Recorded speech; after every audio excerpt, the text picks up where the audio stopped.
And before we have the first session, the first talk of the afternoon, I have two small announcements to make. One is to remind you that there will now be a talk at 9 tomorrow morning. This is Professor Fulling, and he will talk on index theorems for quantum graphs. And the next announcement I'd like to make is to remind you that we were able to invite so many of you here, not only because of the money that the Institute has provided, but the generous contribution that's been made to this meeting both by the major university at Tokyo and the Doppler Institute in Prague. So if it wasn't for their additional contribution, we would have had considerably less of you at this meeting. Anyway, we can now start the scientific part of the afternoon. And the first speaker is Professor Zaza, who will speak on Hardy inequalities and asymptotic behavior for heat kernels. Okay, so good afternoon. Thank you for this kind invitation. It's for me a pleasure to be back here in the Institute. This is the program of my talk. It's a bit ambitious for 40 minutes, but I will try to do it. Well, I will first justify why I'm doing this, then I will remind you some very elementary and classical things about Hardy inequalities. Then we will consider the classical heat process in the presence of quadratic singular potentials, and we will identify the effect of the Hardy inequalities on its asymptotic behavior. And then I will discuss some other topics with a more geometrical flavor related to boundary singularities, twisting, and in the end I will conclude by some comments on graphs. So the first section of my talk was to justify my presence here, especially because I will not be lecturing so much on graphs, although all I will have I will present here can be extended and can be thought in terms of heat processes on graphs. I was here 3 years ago. Actually, I was taking part on the twin semester, the one on high oscillations. But for me, I was doubly lucky to be on that semester, but also have this twin semester in parallel. So I enjoyed very much of the activities that were run on that occasion on this topic related to PDEs and graphs, at least from my viewpoint, PDEs and graphs. We wrote a little book on the topic, so wave propagation on graphs, on planar graphs, in which the goal, as in many other talks we have heard here this week, was to try to understand how waves propagate on a graph. And as you know, the billiard can get complicated in those situations because every ball of the billiard, the rule is that whenever you hit a node, this ball will split into n balls. N minus 1 will be transferred to the neighboring segments, and 1 will bounce back. So it's not hard to guess how complex the dynamics can be once you go across a number of nodes, and how, depending on the complexity of the graph, in particular its topology, the dynamics can be involved. And of course, when you are dealing with control or inverse problems, as in the lecture by Abdonin, these issues matter a lot.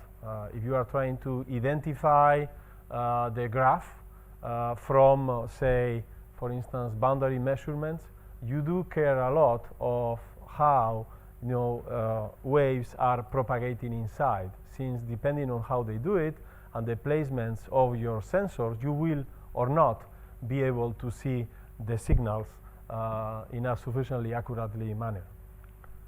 Okay, so of course when doing that you can easily figure out that things get more and more complicated when you go from the simplest star graph into a tree-like graph or into a general graph, in particular due to the loops.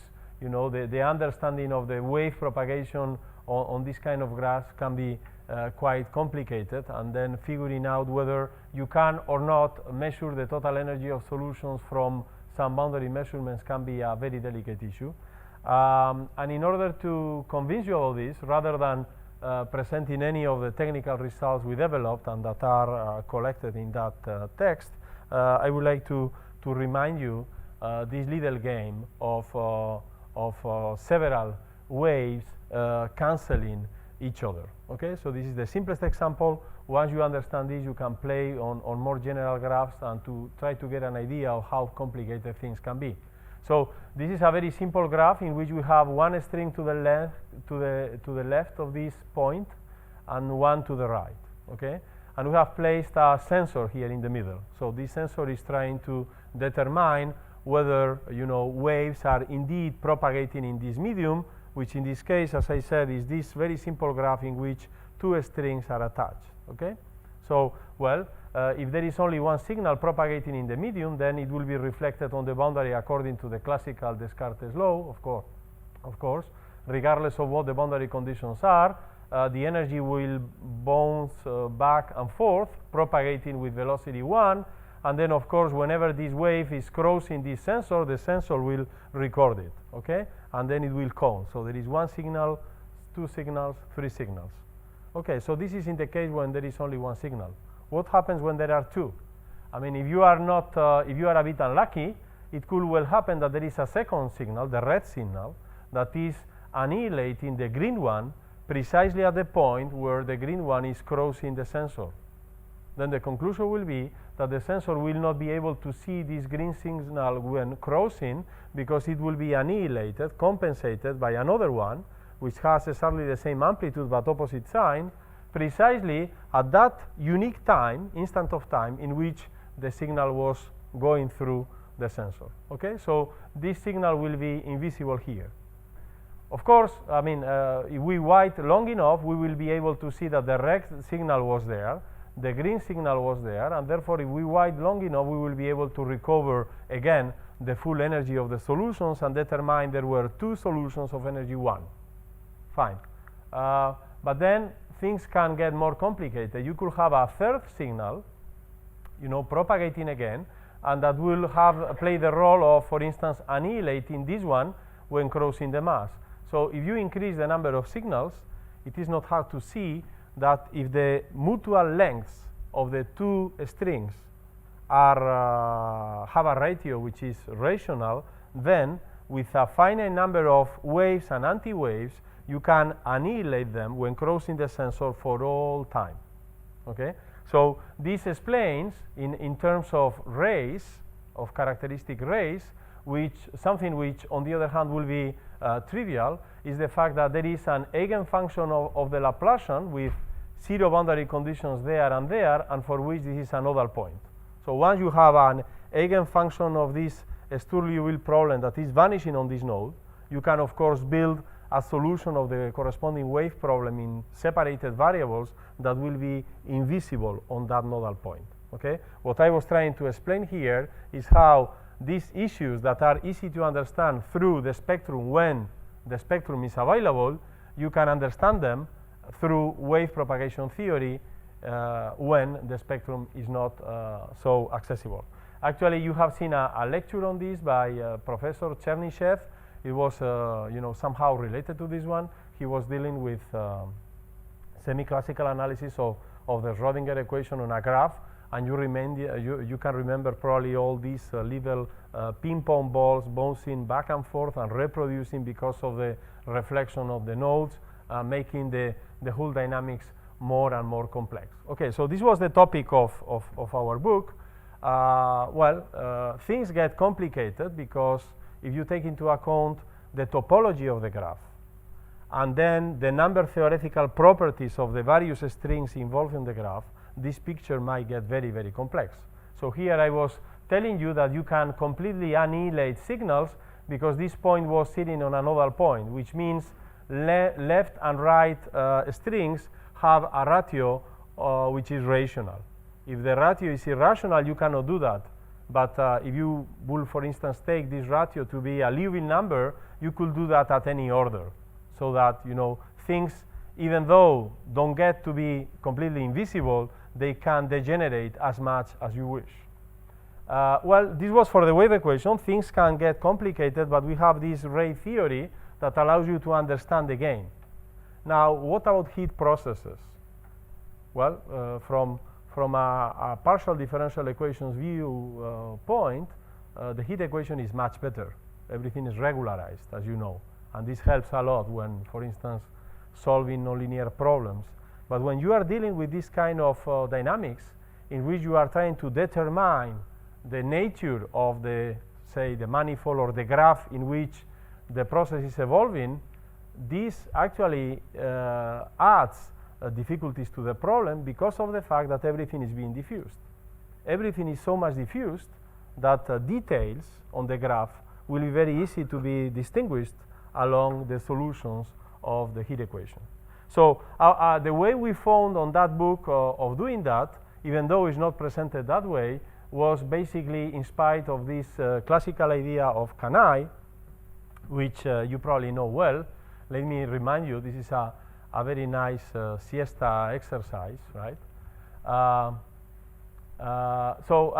Actually, the Kanai transform tells you, if you know the solution of the wave equation, then you can compute the solution of the heat equation. As I said, I mean, the first intuition says, well, this is useless because solutions of the heat equation are much better because they are regular. Yes, but for instance, if you are trying to understand what is the geometry of the manifold in which the heat process is evolving, this rapid diffusion will play against. So it's much better to go to the wave equation in which you know that information is being propagated along characteristics. Characteristics being the geodesics of the manifold, you will immediately read the geometry of the underlying medium into the solutions of the wave equation. This is why it's interesting to establish this kind of subordination principle that, by the way, is also very much used, for instance, in numerical analysis in order to, out of one, say, a stable and consistent numerical scheme, build many other PDEs that are subordinated through this kind of hierarchical relations. So the Kanai transform says, compute the solution of the wave equation in a pseudo time S. I call it S because this is not the real time. The real time is t. S is here simply a parameter in order to compute an integral. So compute the solution of the wave equation regardless of whether you are considering the Laplacian on a domain, on a graph, on a manifold. Doesn't really matter. Actually, you can apply this kind of transformation to any operator capital A. It could be also a finite dimensional matrix if you like to. Solve the wave equation and then use the one-dimensional convolution heat kernel in variables t and s. You see that now in the heat kernel s is playing the role of a space, right? So the heat kernel is simply the classical Gaussian, exponential minus s squared divided by 4t divided by this scaling parameter there. Okay, so now you integrate this with respect to s. So now you are taking the solution of the wave equation for all pseudo times from minus infinity to plus infinity, and you are making a convolution or some average out of it using the Gaussian heat kernel that vanishes exponentially for s very large, so that large values of s count very little in this integral, but they are there. And once you compute this integral, then you have the solution of the heat equation. Okay? So the proof is a simple exercise. Take the time derivative here. The time derivative commutes with the integral, so you get the time derivative of the heat kernel k. By definition, this is two s derivatives of k. Fine. So we have two s derivatives. Then you integrate by parts twice. The fact that k decays at infinity allows you to integrate by parts without producing any boundary term. So you have the integral of k times WSS, but WSS is the Laplacian of W. The Laplacian commutes with the integral that you can put out, and then you get the Laplacian of U. Okay? So you see how this applies to all abstract evolution equations like this, provided they are time independent. Okay? So what we did in those works was to somehow try to understand as well as possible wave propagation on planar graphs, and then apply this transformation to be able to say a few things about the heat equation on the graph. Fine. Then simultaneously, we were also interested with nonlinear parabolic problems, and as you know, in that context, there is a very rich literature. In particular, there are many situations in which, even though, I mean, the linear theory I took, well, so probably you know this book also, very much related to, the fine properties of Gaussian heat kernels and the connections with spectral theory. But there are many situations in which, as I said, when you linearize these nonlinear heat equations, you don't get into the Laplacian simply, but you get into more singular potentials. And this is precisely the object of my talk, is to briefly summarize what we have done in the case in which the Laplacian is replaced by the Laplacian minus this inverse square potential. There is a very long history on this problem, starting, I don't know when, but at least in this paper by Chandrasekhar, 57, the works by Gelfand, and also this paper by Joseph that I will refer to later, there is already plenty of analysis, in particular of radially symmetric solutions for this kind of singular elliptic problems and their consequences in the context of nonlinear PDEs. So let me give you a few examples coming from different sources in the context of nonlinear PDEs, quantum mechanics, combustion theory, and so on, but that all have in common the fact that they drive you into this singular square potential. Okay, so the first example is the simplest nonlinear elliptic equation in which you have a power of the unknown on the right-hand side. Then, depending on the values of the different constants, you can have explicit solutions which are radially symmetric and singular at zero. You linearize that nonlinear equation in order to understand its linear stability property, and you immediately get into this negative quadratic potential. The reason being that when you linearize this nonlinearity, of course, you will get 1 plus u to the power p minus 1. 1 plus u is this pure power. When you take the power p minus 1, you get the singular quadratic potential there. The same for this typical exponential nonlinearity appearing in combustion theory, in which again you have a logarithmic singular solution. When you linearize, again, for similar reasons, you get to the singular square potential. There are also PDEs, Hamilton-Jacobi-like, in which you have nonlinearities on the gradient. Again, explicit power-like solutions. You linearize and you get to similar problems. So in this case, of course, criticality for the first order term is measured in terms of the -1 homogeneity of the potential, since, as you can understand, from an energy, for instance, viewpoint, these -1 order potentials times 1 derivative plays the same role as the -2 degree homogeneity potential for the 0 order term. Okay, so in particular, if you multiply by v in order to see what the energy formula is, you see that the integration by path leads you to the same quadratic negative potential. As I said, this has been the object of intensive research for many years.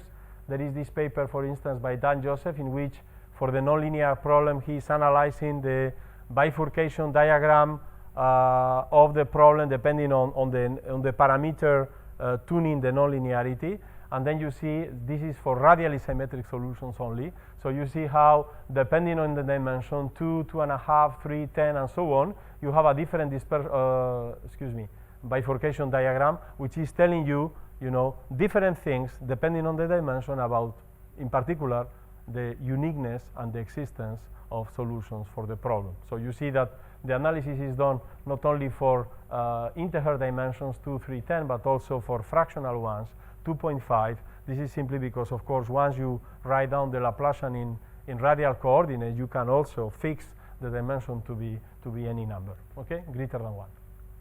Okay, and this was a paper by Baras-Goldstein in '83, in which they proved an extremely beautiful and clean result, saying, well, now you consider the parabolic dynamics corresponding to this Laplace operator to which you have subtracted this quadratic negative potential, then there are two scenarios. Either lambda is smaller than lambda star, this critical number n minus 2 squared over 4, capital N being the dimension of the Euclidean domain in which we are working. Okay, so for instance, for dimension 3, this critical number is 1 over 4, okay, and for dimension 2, the critical number is 0. So it says if lambda is smaller or equal than lambda star, you have a nice global evolution, while when lambda is too large, greater than lambda star, solutions become singular immediately. There are no solutions for any time. They blow up instantaneously. The proof of this, although is quite technical, is very much inspired in this classical Hardy inequality I was referring to before. Okay, as you know, for any domain in the Euclidean space of Rn, whatever the dimension is, you can prove this Hardy inequality, right, with a constant lambda star, which is n minus 2 squared divided by 4, and this constant is sharp. Okay, so actually the proof of this inequality nowadays is very simple. There are very many, but you can try, for instance, this one, in which you simply write phi of x divided by the modulus of x as thinking that phi is a test function, say infinity compact support. You can write it down as an integral around of the gradient along a ray going from the point x towards infinity. And once you have this integral representation formula, you apply Minkowski inequality, and you will immediately get into the sharp Hardy inequality. Okay, and the constant n minus 2 squared over 4 is indeed sharp. Okay, fine. Now, of course, this is sharp in the Hull space, in which you have dilatation. Scaling arguments allows you to prove in the optimality. But what about bounded domains? So for bounded domains, there was this contribution by Bretis and Bavkev, in which they said, okay, so now if the domain is bounded, of course you still have the Hardy inequality, because H10 functions can be extended by 0, and then you are in the Hull space. So the gradient of phi squared will dominate phi squared divided by x squared with a sharp number lambda star. But in addition to this, you will gain also the Poincaré inequality, which is true also in the domain omega. So what this theorem tells you is that you have Hardy inequality, you have Poincaré inequality, you can put them together, and when putting them together, you still recover the sharp Hardy constant. Okay? This other one depends on the domain. This one, lambda star, is independent of the domain. Okay? Actually, we later observed that I mean, you can improve a little bit this result, and in fact you can show that, well, not only you can get as additional term on the left side the L2 norm, but you can get any norm which is slightly weaker than H1 norm. So this means that this operator, that for lambda smaller than lambda star, even though we have subtracted to the minus Laplacian a significant piece of it, is still coercive in the space H1, in the Sobolev space H1. When you get to the critical exponent lambda star, is still coercive in a Hilbert space, which is almost H1, is as close as you wish to H1, but there is some extra singularity at the origin. But in particular, since this space in the Sobolev scale is so close to H1, the embedding from this space into L2 is compact, and therefore you can also decompose it in a spectral way. Okay? Now, what is the proof of this kind of Poincaré Hardy inequality? Let me give you an idea. When you are trying to prove Hardy Poincaré inequality, let's consider, for instance, you are on a ball, unit ball, and you will immediately realize that the more critical case is the one of radially symmetric functions. For others, the angular oscillations will only help to the coercivity of the operator. So when you consider radially symmetric functions, you can do this change of variables, multiply the test function by a power of r, and then you will immediately see that this Hardy norm of phi, in which you are subtracting the negative -2 potential with the critical number lambda star to the gradient, is equal to the integral. Here it should read a psi, not a phi, is the new function psi, prime square r dr.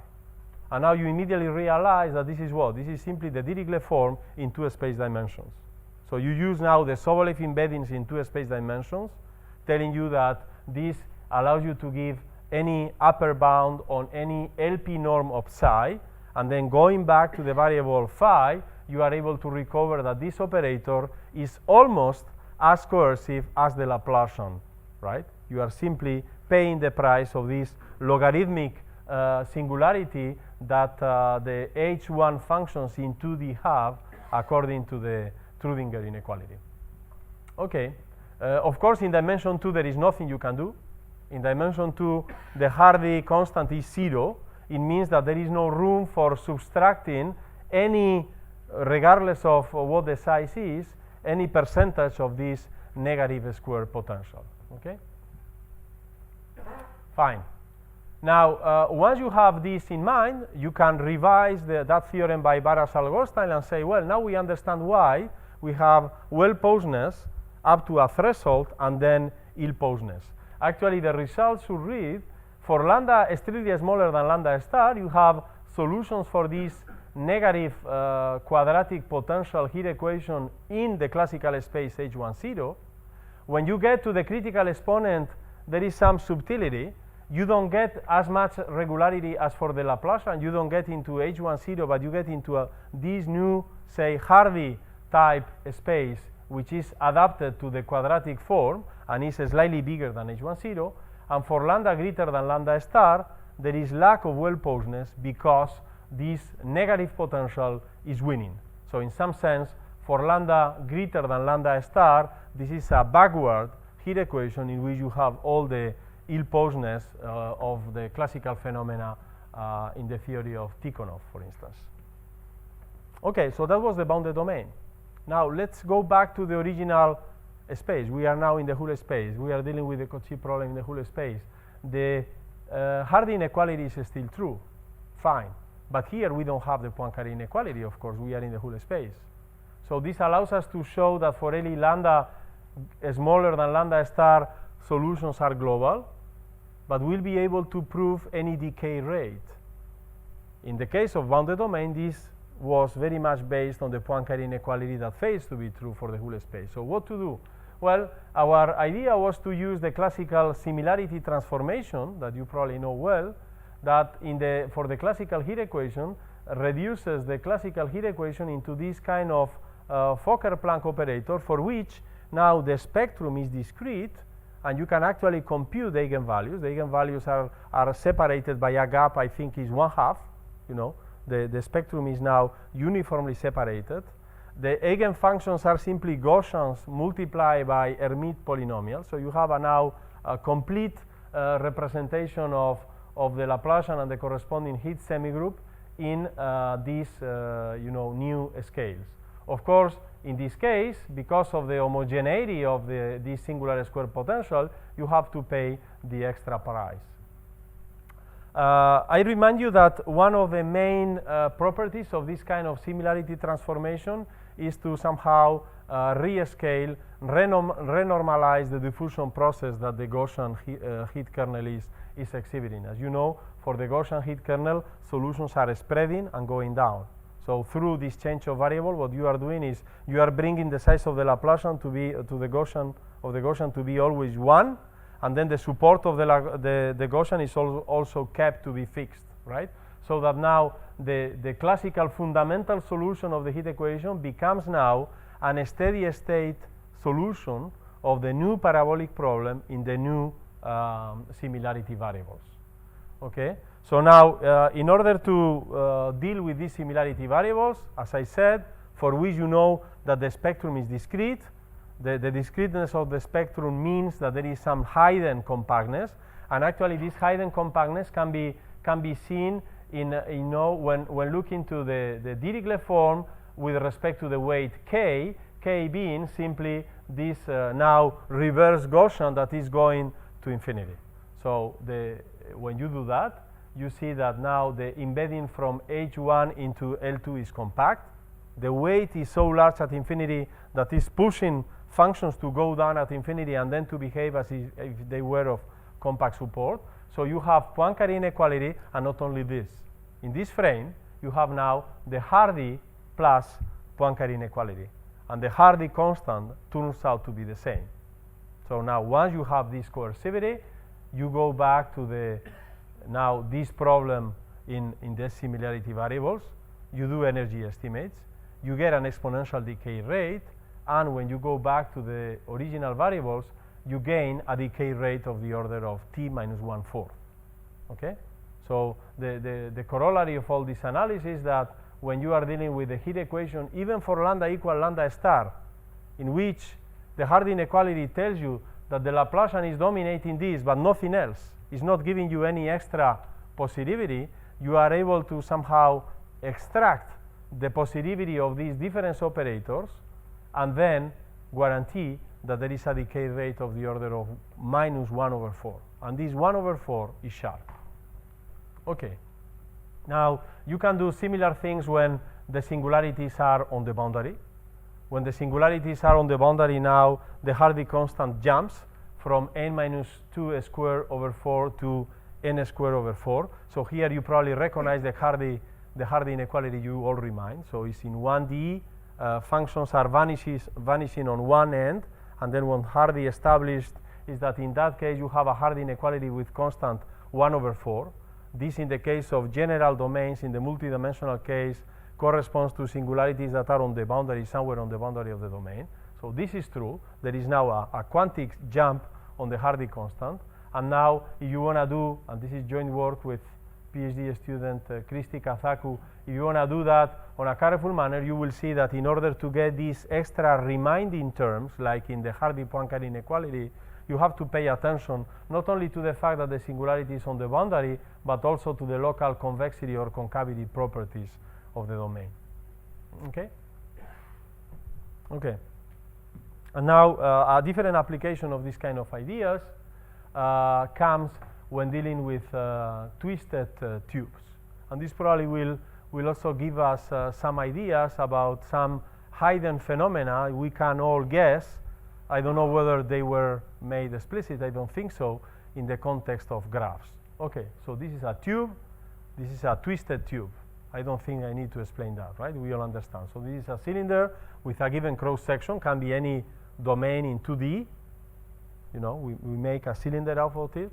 If this cross section is not circular and we twist it, of course we will get a cylinder with some local deformation. So I think you can think on the twisting as being of local support. So you are twisting only locally the cylinder, as you will do if you were allowed to. Okay? Fine. Of course, in this case, in the case of the twist, of the cylinder, you know that the lowest eigenvalue or the positivity of the Laplacian is determined by the smallest eigenvalue on the cross section. So let me call lambda 1 the smallest eigenvalue of the transverse Laplacian on the cross section with 0 boundary conditions. Okay? And then in these papers by David Krejcik and co-workers, it was proved that even though this is optimal for the cylinder, when you twist the cylinder, you gain something. So when you twist the cylinder, you get an extra positivity which decays at infinity along the x3. x3 is the longitudinal variable as 1 over x squared. Okay, so this is a kind of Hardy inequality again, but in this case you gain it because of twisted. If you are on the untwisted domain, of course something like this is false. Okay, so with David, I mean this is joint work with David Krejcik, we thought that, well, since we are getting more positivity for the Laplacian because of twisting, it should be very easy to prove that when you are considering the corresponding heat kernel, I drop lambda 1, I drop the first eigenvalue so that this operator is simply non-negative. If I am working in the cylinder, I mean, I can compute everything explicitly using Fourier series. The question was, will we be able to exploit this extra positivity of the twisted Laplacian in terms of the Hardy inequality to prove there is some further decay rate? And we did. So the theorem says, well, this is a light theorem for siesta time. So for those that are waking up now, so maybe you will, okay, so that you can follow, is 3 over 4 is equal to 1 over 4 plus 1 over 2. Okay, so this is what the theorem says. So the theorem says, if you are considering the untwisted case, you are in the classical cylinder, then using Fourier series, Fourier transform, continuous Fourier transform on the longitudinal variable, and Fourier decomposition on eigenfunctions on the transversal variables, you can get a decay of the order of t minus 1/4. Now, if you twist the cylinder, you gain half more. And this is why 1 over 4 plus 1 over 2 is 3 over 4. Okay, so this is a different proof of this identity. Okay, so let me give you an idea of the proof. The idea of the proof, as whenever you are dealing with, you know, deformations of domains, as in these fat graphs, for instance, we want to go back to the reference domain. So I will untwist the twisted domain. So I untwist the domain, I go back to the cylinder, but then I am twisting the PDE. So now x3 went to x1. So now the longitudinal variable is x1. Sorry for this switch in the notation. And then you get the same Laplacian in the cross variables, but you get a different first derivative. You get some kind of cross derivative because of the twisting effect. Okay. Now, since we have to deal with the asymptotic behavior, we know that the best we can do, because of the presence of this infinite variable x1, is to rescale everything according to the scales of the Gaussian. So you rescale your PDE, and then you will get a different PDEs of this form, in which there is a new time, there are new space variables that I call y1, and the transversal variables are kept fixed. But the important thing to keep in mind is that once you do the Fourier decomposition in the transversal variables, you will get into this one-dimensional heat-like equation, in which the main difference with respect to the classical heat equation you get in the Fokker-Planck-like model is that the first derivative square is replaced by this cross first derivative due to the twisting effect. Okay? So now, when you look carefully to how this coefficient here looks, you see that this coefficient is converging to a Dirac delta at the center, at y1 equal to 0.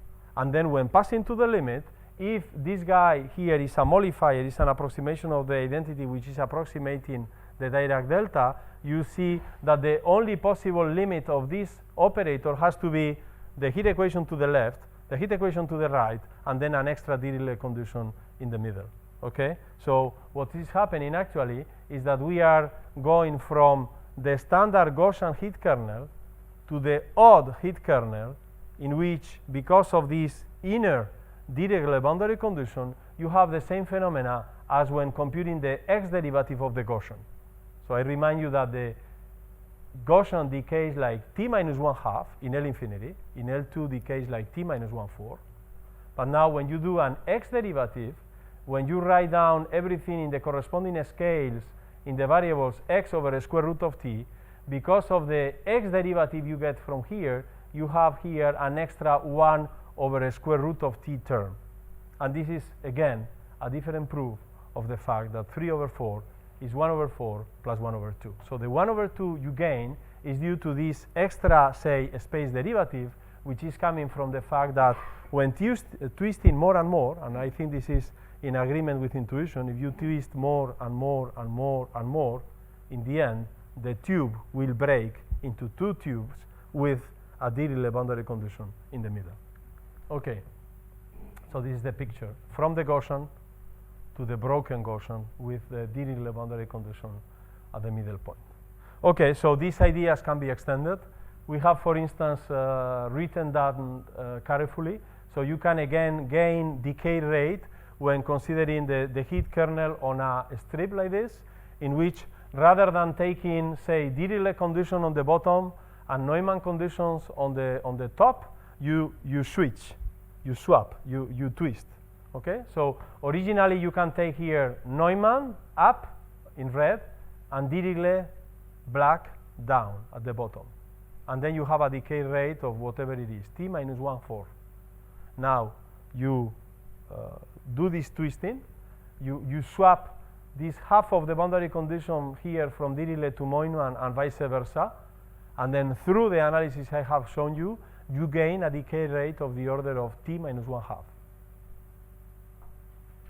Okay, so somehow the diffusion process goes down more rapidly. Okay, because of this extra positivity of the Laplacian that you don't see on the spectrum, but you see at the level of the hard inequalities. Okay, so it will be good to have a different interpretation of this faster decay of the diffusion process, because somehow the heat cannot remain fixed locally as long as it could in the case of standard boundary conditions, either Dirichlet or either Neumann. So the fact of switching from one boundary condition to another enhances the decay rate of the diffusion kernel. Well, similar things could be expected for when twisting surfaces as well, but this is still to be done. And then in order to conclude, I wanted to simply ask you about, the natural question of whether these kind of things can happen in graphs. So I think it can, right? So you could easily think on for instance, these, I think you call them bus-like graphs in which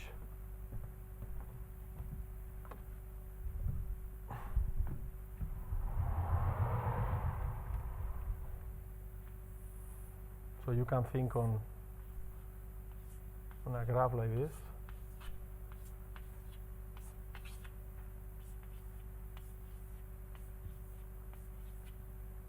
To begin with, well, this will be an infinite graph, right?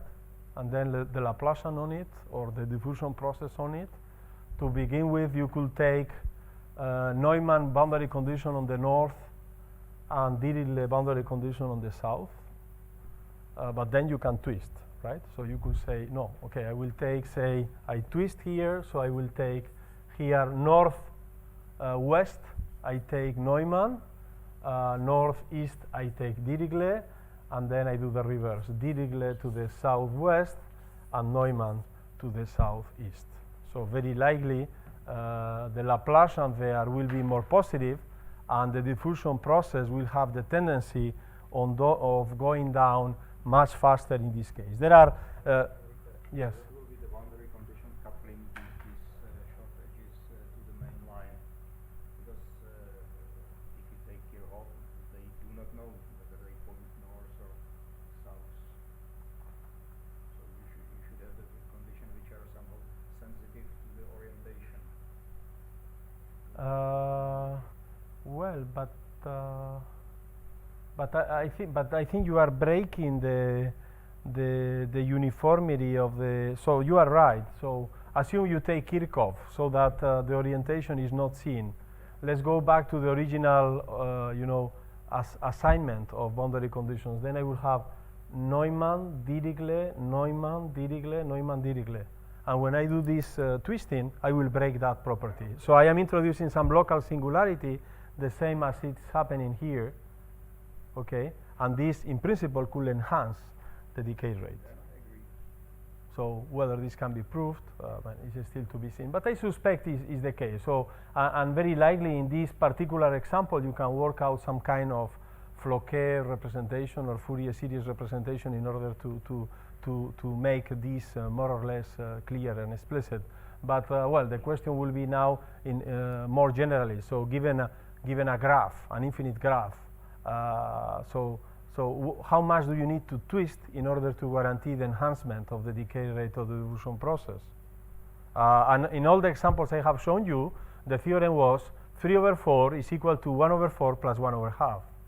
So we were always winning 1/2 because of the new emergence of this Dirichlet internal boundary condition. But are there examples in which, for instance, the increase on the decay rate is not 1/2? Okay, so there are plenty of things like this to be analyzed, among many others, in particular also the effect of bending. As you know, in the theory of the Laplacian, bending plays the opposite role of twisting. So twisting enhances the positivity of the Laplacian, but bending weakens it. So there is a game to play in order to see how bending and twisting interplay when analyzing decay rates. There is also, I think, the need of understanding better wave phenomena in the presence of these singularities, which could be multipolar singularities, as in the papers of Dolbeau, Maria Esteban, and so on, in which you have several singularities. The best Hardy constants are not well known, depending on the location and the intensity of the various poles you have, and understanding wave phenomena when waves are precisely hitting these poles, how they propagate, they are reflected, and so on, is something also to be understood. As I said, hard inequalities on graphs and twisting, and probably also something that needs to be definitely be analyzed is this linearization process I mentioned in the very beginning, because of course my examples were not very rigorous. I have given you singular solutions of the PDEs, and then I did a formal linearization of the PDE around that solution. But if you try to be rigorous, there is no enough functional setting in order to show that you can indeed apply an inverse function theorem. And this is why, you know, all this analysis of the possible bifurcation diagrams was done before by Joseph and others in order to better understand this lack of functional setting and the possible pathologies this could lead to. Okay, thank you.